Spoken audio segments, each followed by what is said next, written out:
Kung napapansin ninyo ka-coffee, tila medyo may alitan 'no, sa dalawang chamber ng Congress. Kasi 'pag sinabi mong Congress, dalawa 'yan, eh, House of Representatives at siyang Senate. Kung inyong mapapansin, tila hindi nagkakasundo itong Kongreso 'no, itong upper house at itong lower house. Eh, papaano? Nagagalit ang mga senador dito sa People's Initiatives. Kasi ang pinagbibintangan nila dito, si Romualdez, yung may kapakanan nitong People's Initiative na to. Pero ideally, People's Initiative, taong bayan, di ba? Yung kumikilos dyan. Pero sabi nila, eh, may nagkocontrol daw dyan at kay Romualdez sila ibinibintang dyan. Eh, pag nangyari kasi itong People's Initiative, magbobotohan ng Kongreso as one, no? Not separately, no? Isa yan. Eh, 316 ang mga mambabatas natin dyan sa House of Representatives at 24 lang ating mga senador. So kung magbobotohan, malulusaw talaga yung boto nila. Wala silang kakamutin dyan. And nagagalit sila dito sa People's Initiative. Pero nakalagay sa ating konstitusyon na pwedeng gawin itong People's Initiative. Yun nga lang, ang question nila dyan, eh, may mali siya. Dahil si Romualdez daw po ang may kapakanan dito. Ayan, sige. Ginantihan sila dito ni Romualdez kasi parang wala nang respeto ito dyan sa kanyang leadership, sa kanya mismo dahil may mga marites nga raw dyan sa mga senador na tinuturo siya, ang daming bintang sa kanya pero hindi naman pinapatunayan or hindi naman sinasampahan ng nararapat na kaso. Actually, yun ang may hirap eh. Sa iba rin natin mga mambabatas, eh, mga senador pa, di ba? Kung may nakikita kayong irregularities, eh, sampahan ninyo ng kaso. Again, gumagana yung justice system natin, functional yung mga korte natin, mag-file kayo ng case dyan sa COMELEC para maimbestigahan yan, di ba? Ang problema kasi, inuuna kasi yung media, pa-interview sa media para birahin ng birahin kung sino man po yung gusto nilang birahin, not only Romualdez, kahit sino man po yan. Ang toxic, sabi sa politico.com, Romualdez tells senators to exercise parliamentary courtesy. Igalang ninyo ka-coffee ang lower house. Do, bagamat nasa Senado kayo, upper house kayo, irespeto pa rin po natin ang kabilang side ng korte ng Kongreso. Behave more properly. Ayan.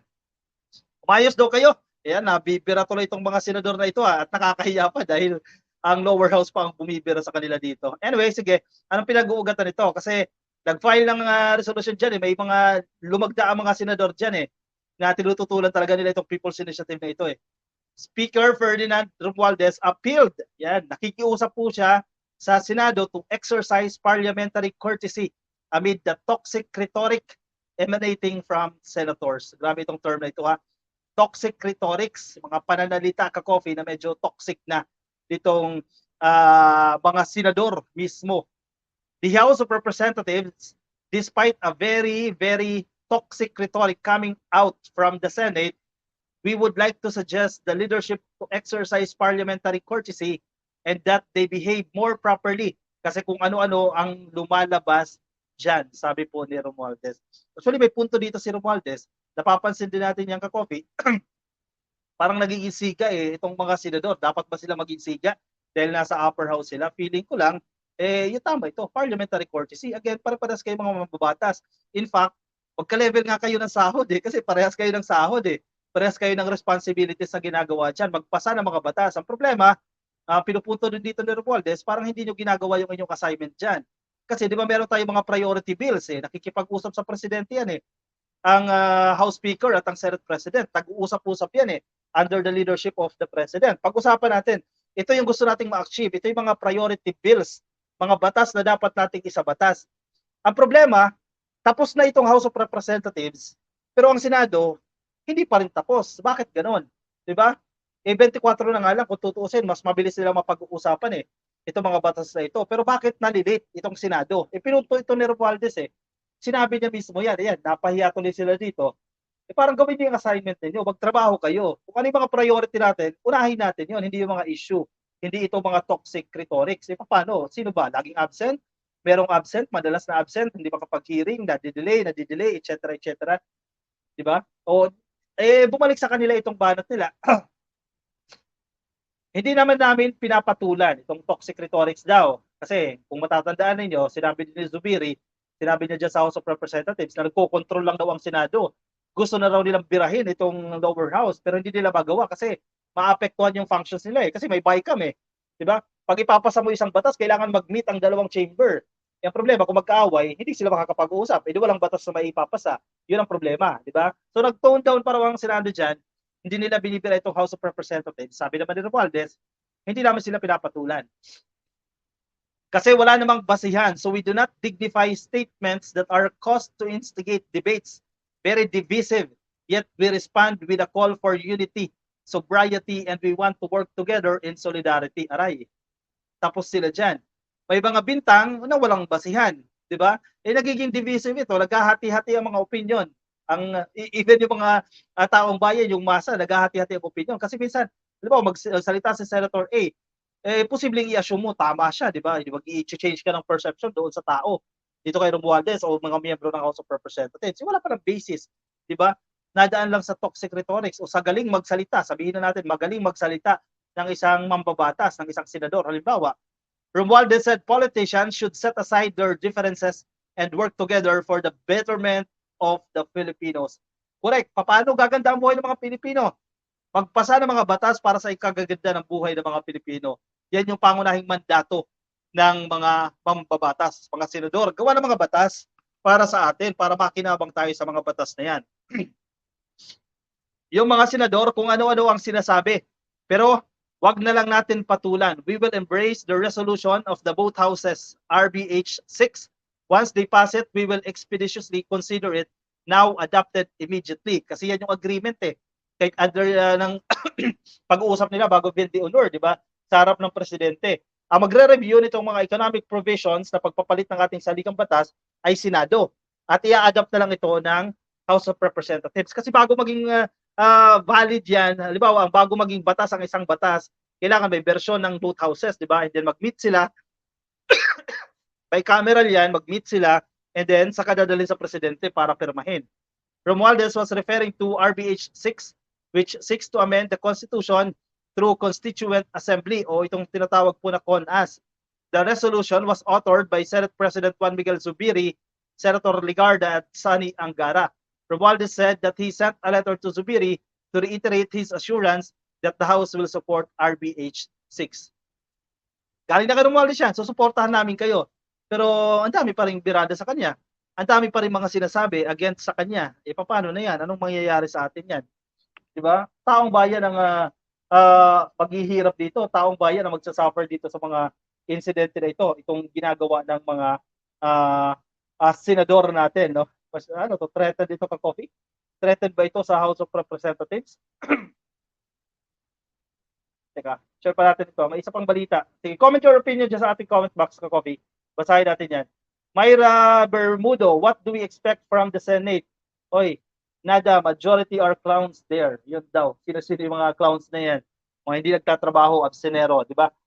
Intima, Fimuk, oy, tingin ko, hindi po kay PBBM ang may destabilization at lantaran na pati kapatid, walang hiya pala yan si Ivy, sabi ni Intima Fimuk. Baka nga eh, mga nagpapanggap na kaalyado ang sumisira eh.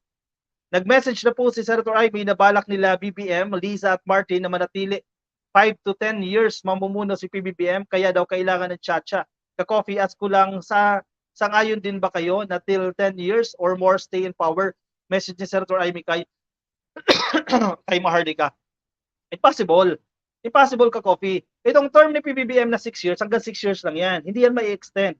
Kasi pag binago mo yung ating konstitusyon, pag binago mo yung ating saligang batas, hindi siya mag-a-apply doon sa incumbent. Diba? Ang incumbent si PBBM ngayon eh.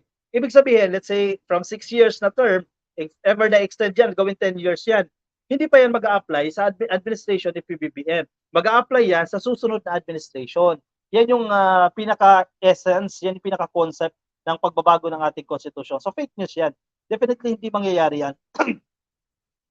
Go to People's Initiative mga ka-BBM, kabayan, Filipinos, God bless us all, sabi ni Ma'am Gloria Constantino.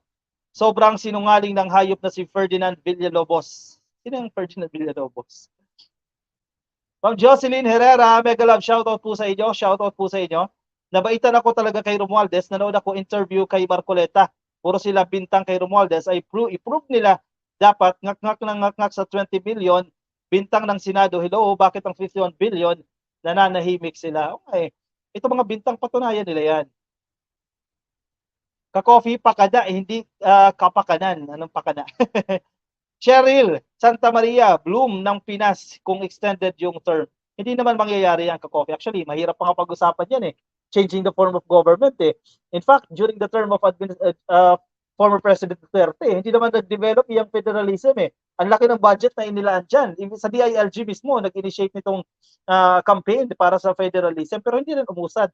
Kasi changing the political landscape, medyo mahirap-hirap yan. Ang priority, kung napanood ninyo, may interview ang GMA, exclusive interview, dyan kay PBBM, bago lang yan. Ano nga yan? PR Kangel ata yung nag-interview kay PBBM, no? Tinanong siya, anong say ni PBBM dito sa pagbabago ng political provisions? Okay din naman si PBBM baguhin yung ilang mga political provisions. Halimbawa, yung term ng mga mayor. Halimbawa, ang mayor natin hanggang 3 years lang yan eh. Di ba? 3 years lang yan. Ang nagpapaliwanag dito si PBBM.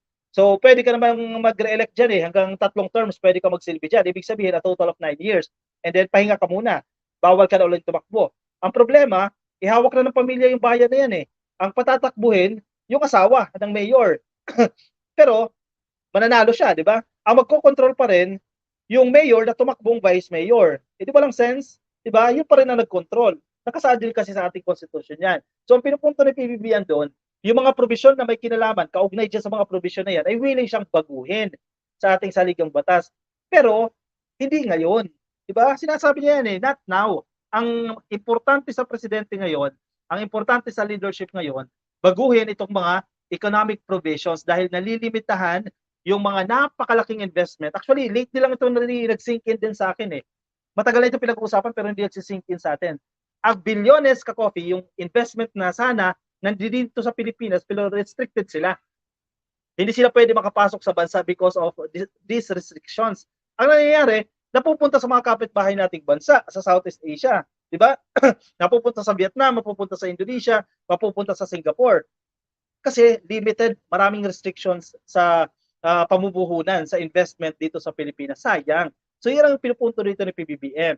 I-adjust natin itong mga economic provisions para makinabang yung mga Pilipino. Yun lang priority. Political provisions, hindi siya priority.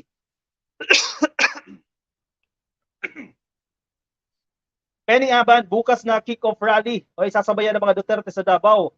One nation, one opposition. Yes, correct.